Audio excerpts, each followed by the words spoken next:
खोर्धा जिला निराकारपुर बणिक संघ को पुनर्जीवित करने सहित नूतन कर्मकर्ता चयन करने उद्देश्य आज सकाळ 6टा ठारू संध्या 6टा पर्यंत 12 घटिका बजार बंद डाकरा दि जाइथिला।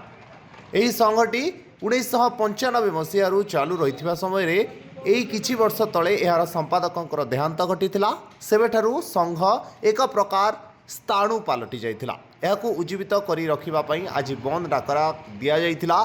सकाळू समस्त व्यवसायी माने अमानिया हुई दुकान खोली व्यवसायी मानकू बंद करी स्थानीय नीलकंठेश्वर देवंक परिसर रे एक बैठक हुई कर्मकर्ता चयन करा जाइथिला। यह एक बहुत पुराना अनुष्ठान दीर्घ शह शह वर्ष हाट ये एठारे पूर्व एक बणिक संघ थिला।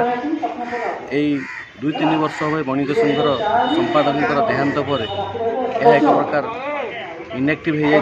तेणु आज समस्त आह्वान क्रमे बजार को बंद करा जाए ये बणिक संघ को पुनर्गठन कर ये अंचल ये बणिक संघ निराकारपुर अंचल विकास आज एक नूतन कमिटी गठन करा जाए।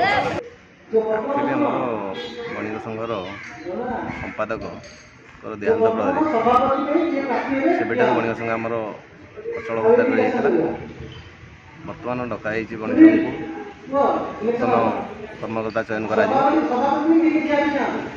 बजार को सुदृढ़ करा से उद्देश्य डक निराकारपुर मानस चंद्र पट्टनायक रिपोर्ट धरित्री लाइव।